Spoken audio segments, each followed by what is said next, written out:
प्रिय व्यूअर्स, ये Sanskriti IAS YouTube channel का PT think and solve program है। इस प्रोग्राम के अंतर्गत प्रत्येक दिन यूपीएससी और स्टेट पीसीएस से संबंधित 5 प्रश्न व्याख्या सहित उत्तर के साथ दिए जाएंगे। हमें आशा है कि ये प्रोग्राम आपकी तैयारी में मददगार साबित होगा। तो चलिए शुरू करते हैं आज के अपने प्रश्नों की श्रृंखला को।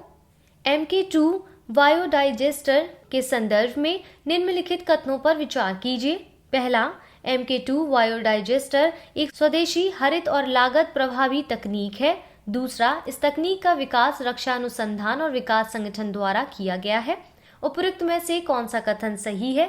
A केवल 1, B केवल 2, C 1 और 2 दोनों, D ना तो 1 ना ही 2।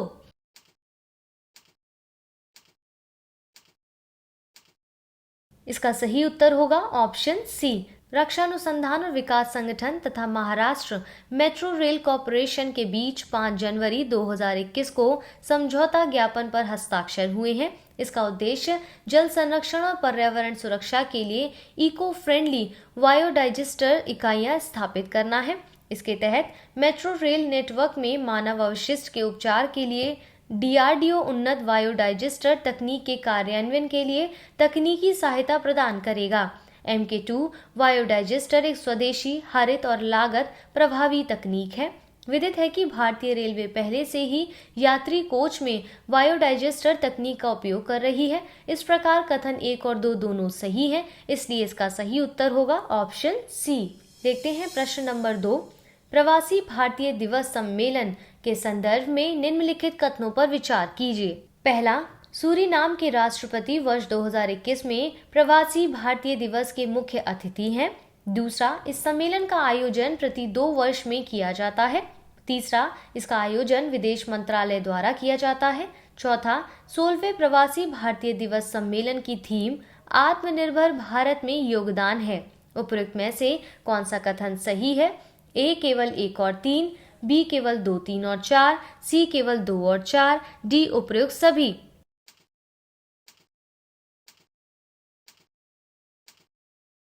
इसका सही उत्तर होगा ऑप्शन डी।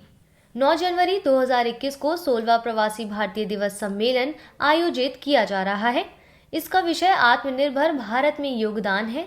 प्रवासी भारतीय दिवस के मुख्य अतिथि सूरीनाम के राष्ट्रपति चंद्रिका प्रसाद संतोखी हैं। देश के विकास में प्रवासी भारतीय समुदाय के योगदान को चिन्हित करने के लिए 9 जनवरी को प्रवासी भारतीय दिवस मनाया जाता है। इसकी शुरुआत वर्ष 2015 में की गई थी। विदित है कि 9 जनवरी 1915 को महात्मा गांधी दक्षिण अफ्रीका से भारत वापस आए थे। इस सम्मेलन का आयोजन विदेश मंत्रालय द्वारा किया जाता है। उल्लेखनीय है कि वर्ष 2003 से इसका आयोजन किया जा रहा है, किंतु वर्ष 2015 में इसमें संशोधन करके इसे प्रति 2 वर्ष में इसके आयोजन को शुरू किया गया है। इसलिए उपरोक्त सभी कथन सही है, इसलिए इसका सही उत्तर होगा ऑप्शन डी। देखते हैं आज के अपने तीसरे प्रश्न को। मेरा गांव मेरा गौरव के संदर्भ में निम्नलिखित कथनों पर विचार कीजिए। पहला, इस कार्यक्रम को वर्ष 2014 में शुरू किया गया था। दूसरा, इसका उद्देश्य किसानों को आवश्यक जानकारी, तकनीकी ज्ञान और सलाह प्रदान करना है। तीसरा, इस आयोजन का क्रियान्वयन केंद्रीय कृषि मंत्रालय द्वारा किया जा रहा है। उपरोक्त में से कौन सा कथन सही है? A केवल 1 और 3, B केवल 1, C केवल 2 और 3, D उपरोक्त सभी।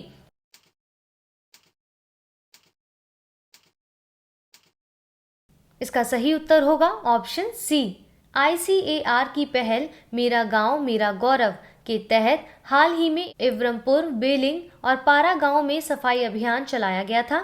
इस योजना का क्रियान्वयन केंद्रीय कृषि मंत्रालय के अंतर्गत भारतीय कृषि अनुसंधान परिषद द्वारा किया जा रहा है। भारत के इस फ्लैगशिप कार्यक्रम को वर्ष 2015 में शुरू किया गया था। इस योजना का उद्देश्य गांवों को गोद लेकर किसानों को नियमित रूप से आवश्यक जानकारी, तकनीकी ज्ञान और सलाह प्रदान करना है, ताकि किसानों और वैज्ञानिकों के मध्य प्रत्यक्ष संपर्क को बढ़ावा देकर प्रयोगशाला से लेकर जमीन तक की प्रक्रिया को तेज किया जा सके। इस प्रकार कथन 1 गलत है, जबकि कथन 2 और 3 सही है, इसलिए इसका सही उत्तर होगा ऑप्शन सी। देखते हैं आज के अपने चौथे प्रश्न को। शरद चंद्र बोस के संदर्भ में निम्नलिखित कथनों पर विचार कीजिए। पहला, उन्होंने INA के गठन का पुरजोर समर्थन किया। दूसरा, उन्होंने बंगाल विभाजन का विरोध किया था। तीसरा, उन्होंने समाजवादी व्यवस्था की वकालत की तथा सोशलिस्ट रिपब्लिक पार्टी का गठन किया। चौथा, उन्हें वर्ष 1946 में गठित अंतरिम सरकार में कार्य, खनन और शक्ति मंत्रालय का प्रभार सौंपा गया। उपरोक्त में से कौन सा कथन सही है? ए केवल 1 और 2, बी केवल 1, 2 और 4, सी केवल 3 और 4, डी उपरोक्त सभी।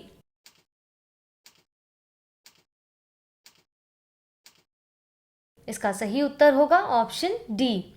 शरद चंद्र बोस वर्ष 1936 में बंगाल प्रदेश कांग्रेस समिति के अध्यक्ष बने। उन्होंने बंगाल विभाजन का विरोध किया था। वे बंगाल को भारत और पाकिस्तान से अलग एक स्वाधीन राज्य बनाना चाहते थे।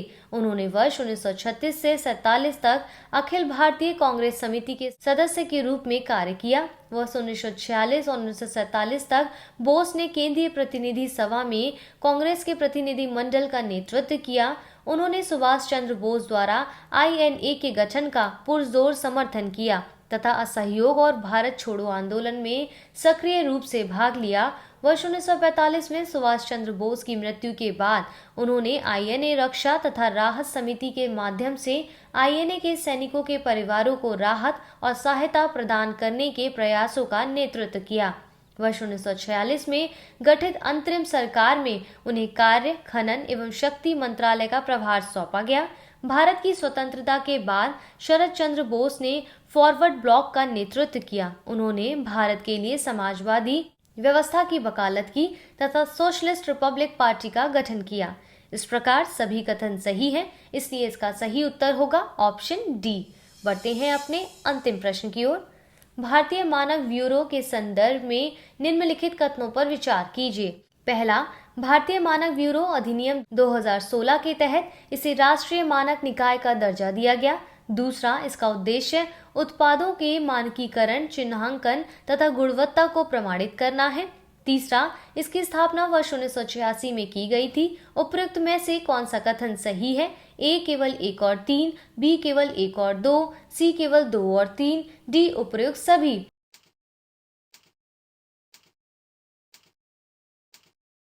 इसका सही उत्तर होगा ऑप्शन डी। भारतीय मानक ब्यूरो उपभोक्ता मामलों, खाद्य एवं सार्वजनिक वितरण मंत्रालय के अंतर्गत राष्ट्रीय मानक निर्धारित करने वाली एक संस्था है। इसकी स्थापना भारतीय मानक ब्यूरो अधिनियम 1986 के तहत की गई थी। भारतीय मानक ब्यूरो अधिनियम 2016 के तहत इसे राष्ट्रीय मानक निकाय का दर्जा दिया गया, जिसे वर्ष 2017 में लागू किया गया। इसका उद्देश्य उत्पादों के मानकीकरण, चिन्हांकन तथा गुणवत्ता को प्रमाणित करना है। इस प्रकार उपयुक्त सभी कथन सही हैं, इसलिए इसका सही उत्तर होगा ऑप्शन डी।